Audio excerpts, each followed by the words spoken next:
Unsure of your dream? Study abroad destination? Clear your doubts. Videsh Consult. Call 9676502888.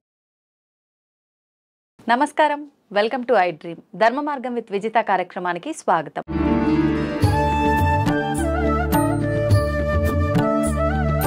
ప్రస్తుతం మనతో పాటు ఉన్నారు వేద పండితులు పవన్ కుమార్ శర్మ గారు. ఇప్పుడు వారితో మాట్లాడి మరిన్ని విషయాలు తెలుసుకునే ప్రయత్నం చేద్దాం.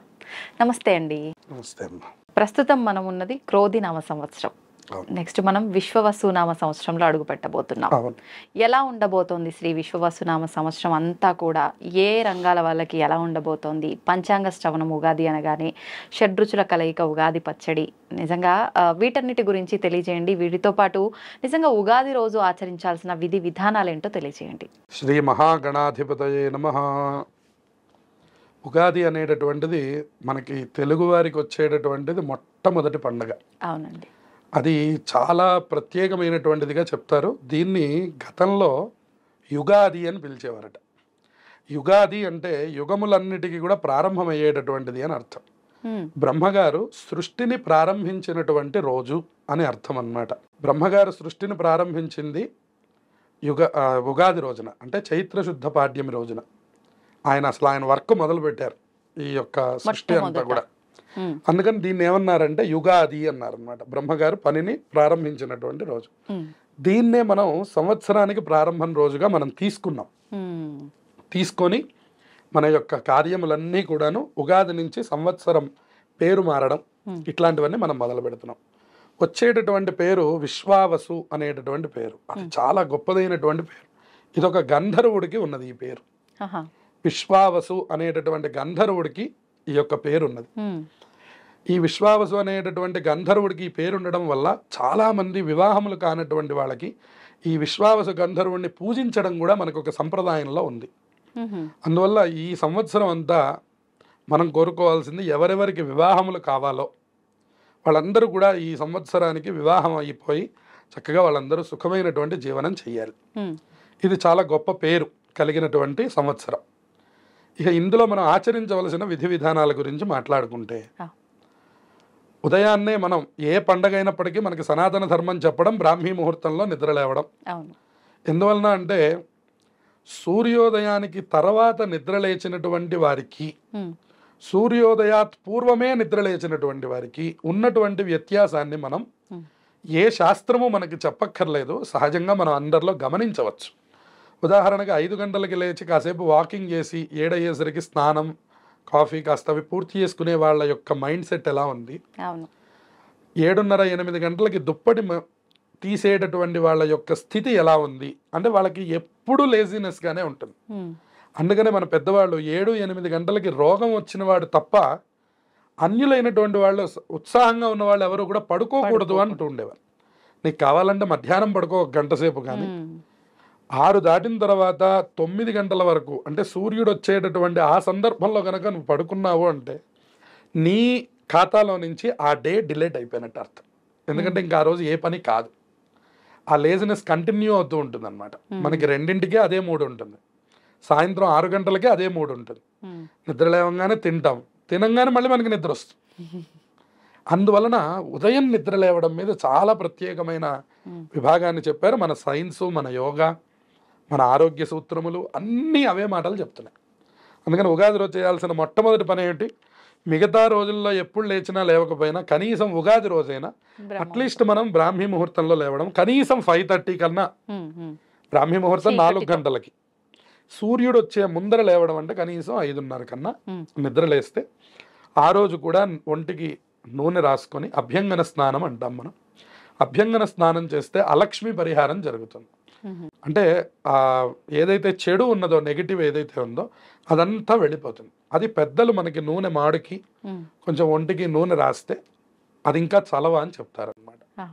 పెద్దలు లేకపోతే మనమే ఒంటికి కాస్త నువ్వుల నూనె రాసుకొని ఆ లోపలికి వెళ్ళి శుభ్రంగా స్నానం చేసి ఆ తర్వాత ఒక నూతనమైనటువంటి వస్త్రాలు ధరించాలి. ఆ రోజు పాత బట్టలు కట్టుకుంటే ప్రధానంగా ముందు దరిద్ర దేవతను ఆహ్వానించడంట. కొంతమంది ఏమంటూ ఉంటారంటే, మాకు ఇట్లాంటి నియమాలు ఏం లేవండి, సాయంత్రం ఏదో ఫంక్షన్ ఉంది దానికి వేసుకుంటాం కొత్త బట్టలు, ఇప్పుడు ఏదో మామూలు బట్టలు వేసుకుందామని అనుకుంటారు. మీరు బట్టలు వేసుకునేది ఎవరికో కనిపించడానికి అనేటటువంటి విభాగం అనేటువంటిది అసలు మనలో ఒక రిజిస్టర్ అయిపోయింది అనమాట. ఇవాళ మనం ఏదైనా ఒక బట్ట వేసుకోగానే అందరూ చూడాలి, బాగుంది అనాలి అనేటటువంటి ఒక ఆసక్తితో వేసుకుంటున్నాం, కానీ మన గురించి మనం వేసుకోవడం పోతుంది లోకంలో. అందుకని ఇప్పుడు ఇంట్లో ఉన్నంతసేపు మనం చూడండి, మనం వాడే దుస్తులు ఏమిటి, పిచ్చి పిచ్చిగా, బయటకు వచ్చినప్పుడు మనం వాడే దుస్తులు ఏమిటి, దాని మీద కూడా మనకి ఈ అధ్యయనం సరిపోతుంది. అవును. అందుకని ఈ ఉగాది యొక్క పర్వదినం ఏం చెప్తోందంటే, ఎవరు చూసినా చూడకపోయినా నీ కోసం నువ్వు వేసుకో, నీ లక్ష్మీదేవిని నువ్వు ఆహ్వానం చేసుకో. నువ్వు ఎవరి కోసమో కాదుగా, మన బ్యాంక్ బ్యాలెన్స్ మనకి తెలియాలి కానీ ప్రపంచానికి తెలియక్కర్లేదు. వాస్తవం. అట్లా కోసమని మనం నూతనమైనటువంటి వస్త్రాలు ధరించాలి. చాలా మంది ఇట్లా అనడం చూసాం కాబట్టి ఇక్కడ మనం చెప్పుకుంటున్నాం ఇది. ఎందుకంటే సాయంత్రం బయటికి వెళ్తున్నాము, సాయంత్రం గుడికి వెళ్తాం కాబట్టి సాయంత్రం కొత్త బట్టలు వేసుకుందాం, ఇప్పుడు నార్మల్ వేసుకుందాము అని అనుకుంటాం. కానీ కాదు, ఉదయం తలస్నానం అయిపోగానే కొత్త బట్టలు ధరించాలి. ఆ తర్వాత మనం అనుకున్నట్టు ఈ షడ్రసోపేతమైనటువంటి ముందు దేవుణ్ణి శుభ్రం చేసుకొని దేవుడికి పూజ చేసుకొని ఈ 6 రకములు కలిసినటువంటి యొక్క పచ్చడిని నివేదన చేసి ఆ పచ్చడిని ప్రసాదంగా స్వీకరించాలి. అది స్వీకరించేటప్పుడు కూడా మనకు ఒక ప్రత్యేకమైనటువంటి శ్లోకం ఉన్నది.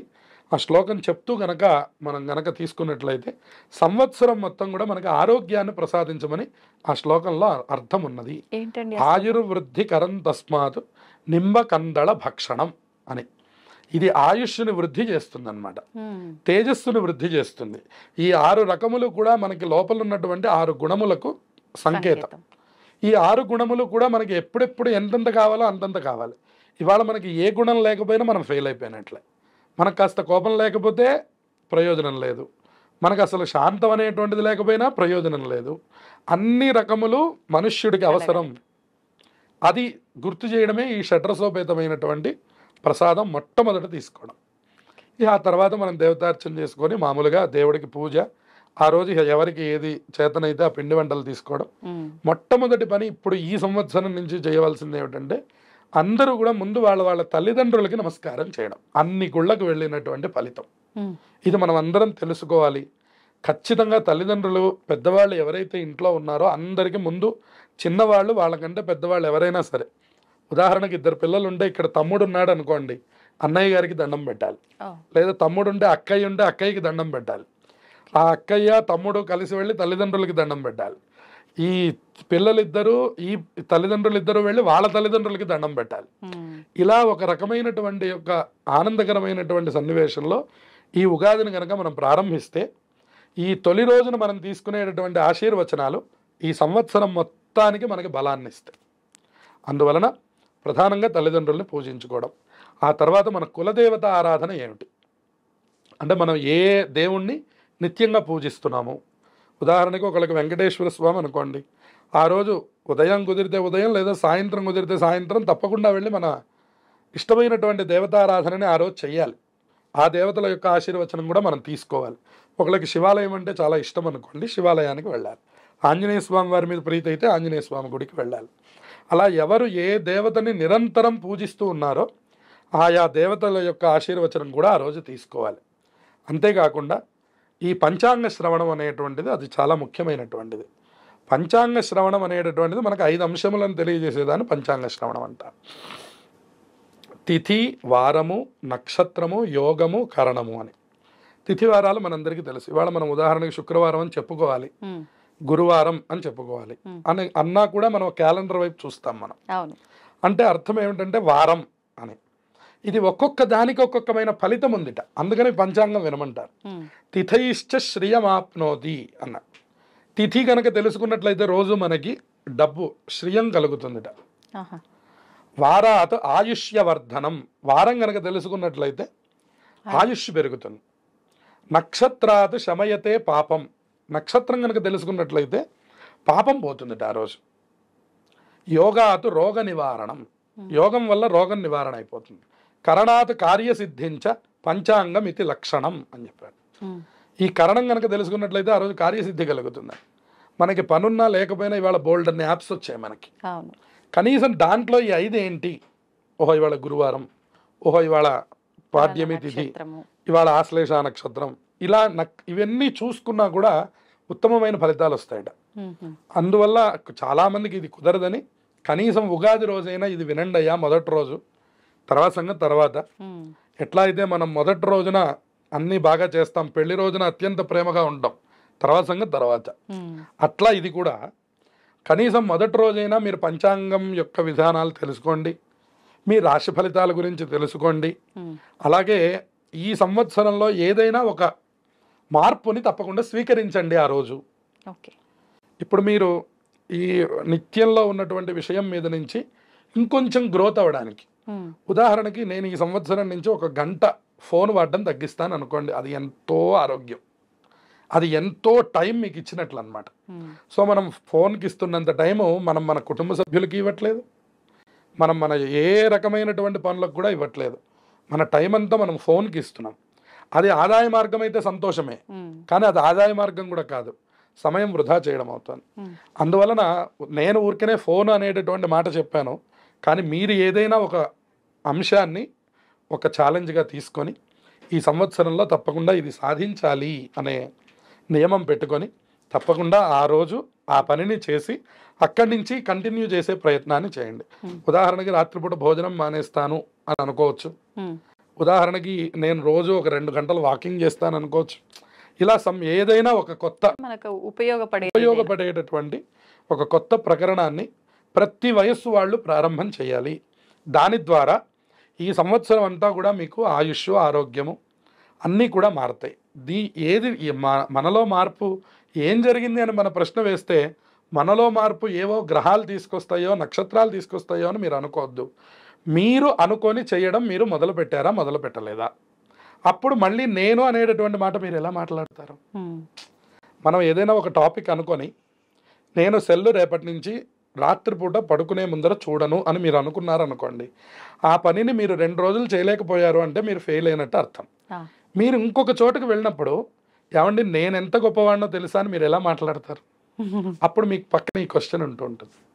2 రోజులు ఫోన్ చూడడమే ఆపలేకపోయాం, మనం ప్రపంచాన్ని ఏం ఆపుతాం? మనం అందరం ఏం మాట్లాడతామంటే, అసలు సిస్టమ్ సరిగ్గా లేదండి, గవర్నమెంట్ సరిగ్గా లేదండి, మా కాలనీ సరిగ్గా లేదు, మనమేం సరిగ్గా ఉన్నాం అనే ప్రశ్న ముందు మనకి మొదలైపోతే మనం ప్రపంచాన్ని మార్చగలం. అందుకని ఏదైనా ఒక కొత్త ఆలోచనని మనం తీసుకోవాలి ఉగాది రోజున. అది తప్పకుండా అమలు చేస్తే ఈ ఉగాది అందరికీ కూడా మంచి ఫలితాలు రావడానికి అవకాశం ఉంటుంది. ఇదే మనకి చెప్పేటటువంటి రాశి ఫలితాలు కూడా.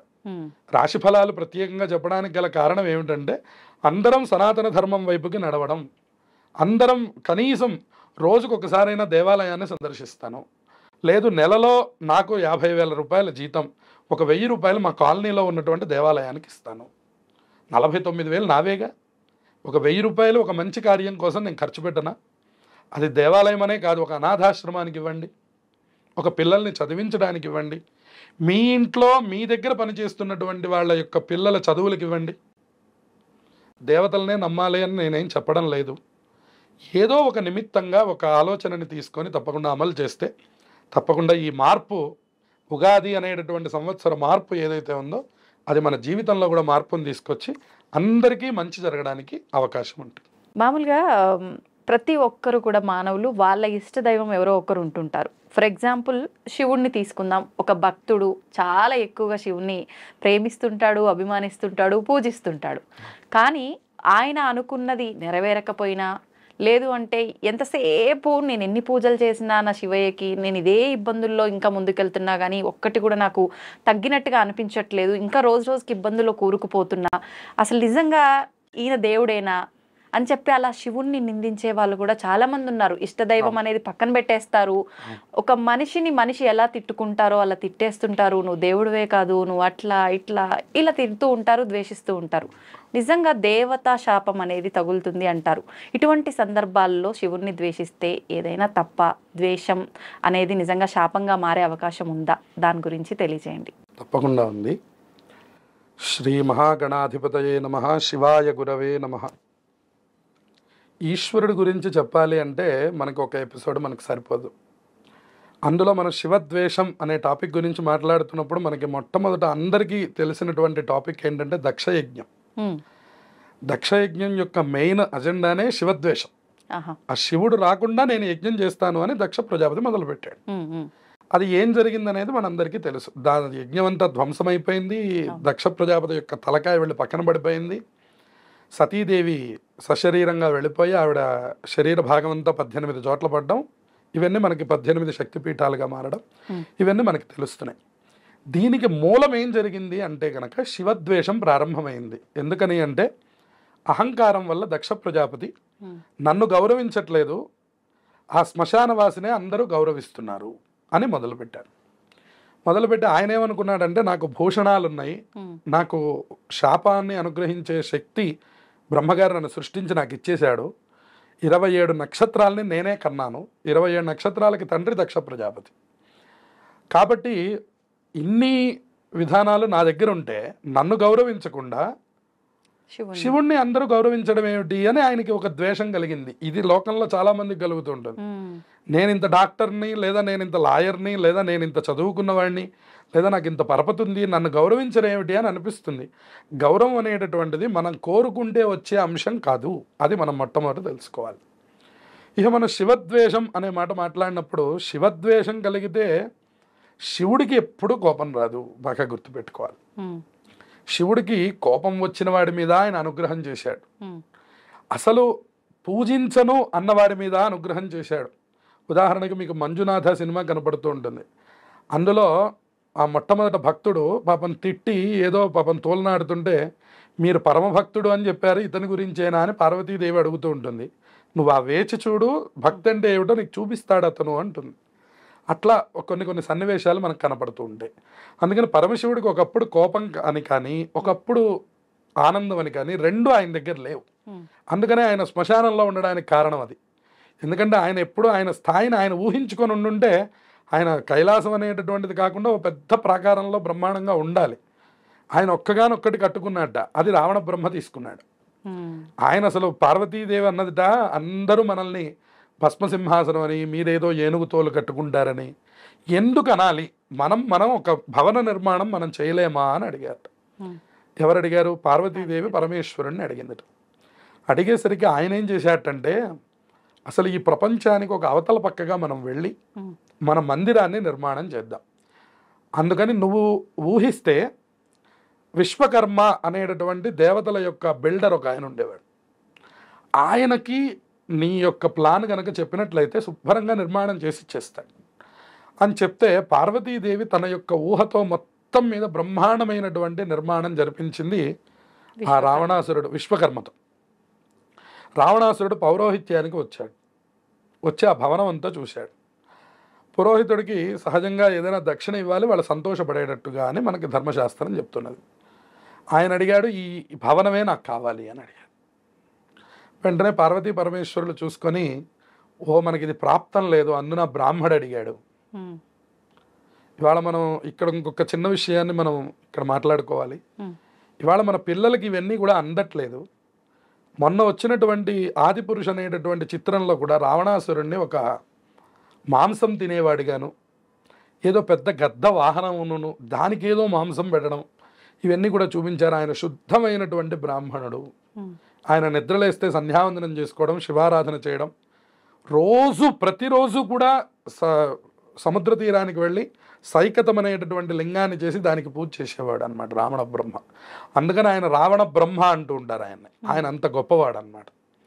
అయితే ఈ రావణాసురుడు అడిగాడని చెప్పని పార్వతీ పరమేశ్వరులు ఇద్దరు కూడా ఆ ఇంటిని దానం చేసేసేసి రావణాసురుడికి, వాళ్ళిద్దరూ మళ్ళీ బయలుదేరి మనం యథాతథంగా మనం వెళ్ళిపోదామని చెప్పని మళ్ళీ కైలాసానికి వచ్చేసింది.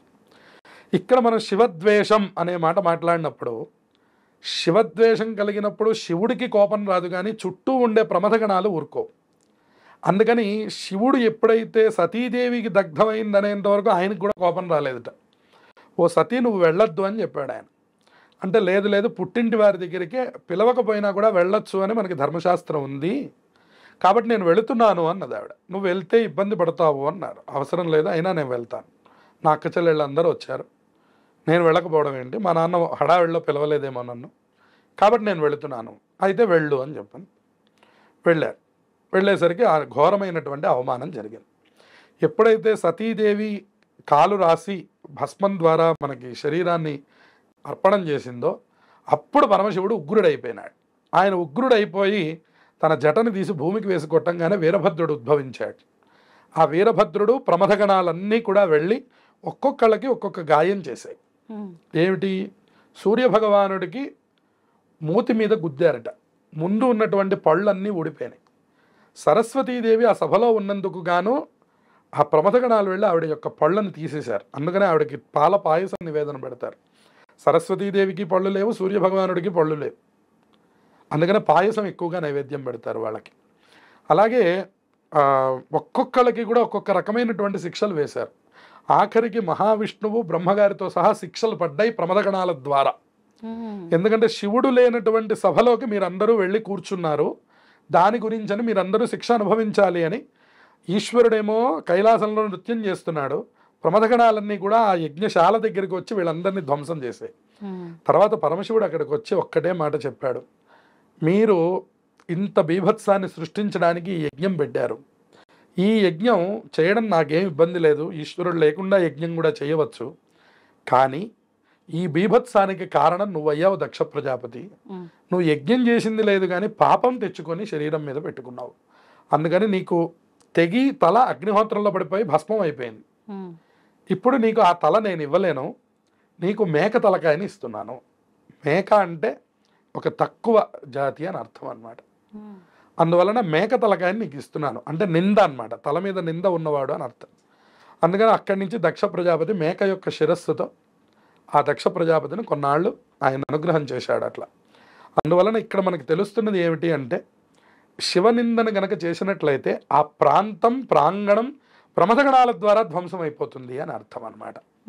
ఈశ్వరుడు ఎప్పుడు కోపం తెచ్చుకోడు, ఆయన ఎంతో దయామయుడు. ఎందుకన్నా మనకి కాళహస్తీశ్వర మహాత్యంలో ధూర్జటి గారు చెప్తారు, తిన్నడు ఏదైతే మనం కన్నప్ప అంటున్నాం, మనం కన్నప్ప నోట్లో ఆయనకి తేవడానికి నీళ్లు తేవడానికి తగినటువంటి పరికరం లేకపోవడం వల్ల నోట్లో నీళ్లు పోసుకొని వచ్చి గండూషాంబు నిషేచనం పురరిపోహో దివ్యాభిషేకాయతే అన్నాడు. రోజు వేదమంత్రములు చెప్పి చెంబులతో పాలు పోసిన దానికంటే కూడా ఇది ఎంతో బాగుందన్నట్ట ఆయన. ఏమిటి అన్నట్ట? భక్తి చూశాడు ఆయన. కించిత్ భక్షిత మాంసశేష కబళం నవ్యోపహారాయతే అన్నట్టు. ముందు ఆయన ఏం చేశాడు, పరిగెడుతున్నటువంటి అడవి పందిని చంపేసి ఆ మాంసం అంతా తీసుకొని వచ్చి ముందు ఆయన తిన్నట్టు ఇది బాగుందా లేదా అని తర్వాత తీసుకొచ్చి దేవుడి దగ్గర పెట్టాడు. ఆయన తిని ఇది చాలా బాగుంది, ఇది పెట్టచ్చు అని చెప్పని తీసుకెళ్ళి పెట్టాడు. అందుకని ఇక్కడ శ్లోకంలో ఏమన్నారంటే శంకరాచార్యుల వారు, కించిత్ భక్షిత మాంసశేష కబళం నవ్యోపహారాయతే. మనం పెట్టినటువంటి ప్రసాదాలు అన్నిటికంటే ఆయన అక్కడ భక్తిని చూసి ఇది నవ్యోపహారం, నవ్యం అంటే కొత్తదని అర్థం, ఇది ఎంతో బాగుందని అర్థం, అటువంటి ఆహారంగా స్వీకరించాడు. ఇదేంటయ్యా నువ్వు అట్లా స్వీకరించావేమిటంటే, భక్తి కిం నకరోత్యహో వనచరో భక్తావతంసాయకే. నేను ఎవరికి లొంగిపోతానయ్యా అంటే, భక్తి ఎవరి దగ్గర ఉన్నదో వాళ్ళకి నేను లొంగిపోతాను. అందుకనే నాకు భోళాశంకరుడు అని పేరు ఆయనకి. ఆయన భోళావాడు. ఆయన దగ్గరికి వెళ్ళి మనం భక్తి ప్రకటించాలే కానీ మనకి ఇవ్వనటువంటిది ఏదీ లేదు. అందుకనే మీరు చూడండి, రాక్షసులు శివారాధన చేశారు, దేవతలు శివారాధన చేశారు, మనుష్యులు శివారాధన చేశారు, ప్రమథగణాలు శివారాధన చేశారు. మీరు ఏ శ్మశానంలో శివాలయం ఉంటుంది, మన గ్రామంలో శివాలయం ఉంటుంది, 12 జ్యోతిర్లింగములు శివాలయములుగా ఉన్నాయి, అన్ని చోట్ల పరమేశ్వరుడు ఉన్నాడు, ఇంకా లేని ప్రదేశం ఏమున్నది? అందుకని చెప్పని ఈ నాయనార్లు అని మనకి తమిళనాడులో ఉంటారు. ఆవిడ ఒకసారి ఏం చేసేదారంటే, ఆ శివలింగం మీదకి కాలు పెట్టి పడుకున్నదట ఆవిడ. వెంటనే గణపతి వచ్చి అడిగారట, ఏంటమ్మా శివలింగం మీదకి నువ్వు కాలు అంటే మిగిలిన వాళ్ళని పెట్టమని కాదు ఇప్పుడు ఉద్దేశం. అంత స్థితిలోకి వెళ్ళిపోయిన తర్వాత మనకి శివలింగము ఇంకోటి తేడా ఏమీ తెలియదు మనకి. ఆ స్థాయి భక్తి రావాలి. ఆవిడకి వచ్చిన తర్వాత ఆవిడ ఏం చేశారటంటే, పక్కగా ఉన్నటువంటి శివలింగం మీదకి కాలు పెడితే గణపతి వారు వచ్చి అడిగారట, నువ్వేమిటి కాలు అటు పక్కన పెట్టావేమిటని చెప్పని. ఓహో అక్కడ శివుడు ఉన్నాడా, మరి నా తల దగ్గర శివుడు లేడా ఇప్పుడైతే? అంటే నా తల దగ్గర శివుడు లేడా, కాళ్ళ దగ్గర ఉన్నవాడే శివుడా? కాదు అయితే అటు తిరిగి పడుకోమన్నట్టు. ఇటు తిరిగి పడుకుంటే ఇప్పుడు అయితే నా కాళ్ళ దగ్గర లేడా శివుడు? అంటే ప్రపంచమంతా శివుడుగా ఉన్నాడు అక్కడ. మళ్ళీ కాళ్ళ దగ్గర శివుడు ఉన్నాడండి, తల దగ్గర లేడండి, తల దగ్గర ఉన్నాడండి, కాళ్ళ దగ్గర లేడండి అంటే, ఇక్కడుండి అక్కడ లేడంటే మనం ఇంక శివుడిని ఎక్కడ ధ్యానం చేస్తాం మనం? మీకు ఏది కనపడినా శివమయంగా ఉండాలి. అందుకనే మనం మన లోపల ఉన్నవాడిని కూడా శివం అనే అంటాం. ఇది పోతే శవం అయిపోయింది. అందుకని ఈ శివములకు తేడా అదే. కాబట్టి మళ్ళీ అక్కడికి వెళ్ళినా కూడా ఆయన నేనే ఉన్నాను అని చెప్తున్నాడు. అందుకనే కార్యక్రమం అంతా అయిపోయాక కూడా స్నానం చేసి శివాలయం దర్శనం చేసుకొని ఇంటికి వస్తారు. అందుకనే ప్రమథగణాలు, భూతప్రేతములు, మనుష్యులు, దేవతలు, సిద్ధులు అందరూ. అందుకనే బ్రహ్మమురారి సురార్చిత లింగం. ఎవరెవరు ఆరాధన చేశారు? బ్రహ్మ, మురారి, సురులు. సురులు అంటే దేవతలు, బ్రహ్మగారు. మురారి అంటే విష్ణుమూర్తి. వాళ్ళు అర్చించినటువంటి లింగం. నిర్మల భాసిత శోభిత లింగం. అది ఎట్లా ఉందంటే నిర్మలంగా ఉంది. ఓ స్ఫటికలింగాన్ని చూడండి మీరు, ఒక నీలం పుష్పం పెట్టారనుకోండి అంతా నీలంగా కనపడుతుంది. ఓ పసుపు పెడితే పసుపుగా కనపడుతుంది. అది నిర్మలంగా ఉంది. మీరు ఎట్లా చూస్తే అట్లా. అట్లాగే జన్మజ దుఃఖ వినాశక లింగం. అది మనకేం చేస్తుందండి? మన జన్మల్లో ఉన్నటువంటి దుఃఖములను తీసేసేటటువంటి శివలింగం. అయితే మనం ఏం చేయాలి? తత్ ప్రణమామి సదాశివలింగం. మనం చేయగలిగిందల్లా దండం పెట్టడం మాత్రమే. ఇక్కడ మనకి ద్వేషం వచ్చింది అంటే మన భక్తి ఇంకా అక్కడ స్థాయికి రాలేదని అర్థం. ఉదాహరణకు ఒక పిల్లవాడు ఎలా మాట్లాడతాడో అలా మాట్లాడినట్టని పరమాత్మ తీసుకుంటాడో, ఈ బుద్ధి ఎదిగినటువంటి వాళ్ళ యొక్క శిక్షా విభాగం అంతా కూడాను ప్రమథగణాలు చూసుకుంటాయి. అందుకని శివద్వేషం చాలా నష్టహేతువు. అందుకనే విష్ణుమూర్తి కూడా చెప్పారట, నన్ను ఆరాధించి శివుణ్ణి ఆరాధించకపోతే నాకు తృప్తి లేదు. శివుడు చెప్పాట, నన్ను ఆరాధించి విష్ణుమూర్తిని ద్వేషిస్తే నాకు తృప్తి లేదు. అందుకని మా ఇద్దరి మధ్య భేదం చూడకుండా ఉన్నంత కాలం ఆయుష్నివ్వవయ్యా అని చెప్పారట. అందుకని యథాంతరం అపశ్యామి తథామే స్వస్తి రాయుషి అన్నారు. అందుకని ఎవరిని ఆరాధించి ఇటు గొప్ప అని అటు కాకపోయినా, అటు గొప్పని ఇటు కాకపోయినా, ఈ రెండింటి వల్ల కూడా ప్రమాదం ఉంది. శివద్వేషం వల్ల ప్రమాదం ఉంది, విష్ణుద్వేషం వల్ల కూడా ప్రమాదం ఉంది. అందుకని ఏ దేవతని ద్వేషించడానికి మనకి ఏ హక్కు లేదు. చేయగలిగితే పూజించడం లేదా దండం పెట్టడం, రెండు రకములే ఉన్నాయి.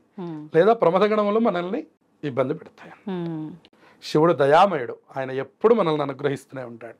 కాబట్టే మనం ఇంకా శివంగా ఉన్నాం, లేదంటే శవం అయిపోతాం. సంతోషం అండి, చాలా చక్కగా వివరించారు. ఓం నమః శివాయ. ఓం నమః శివాయ.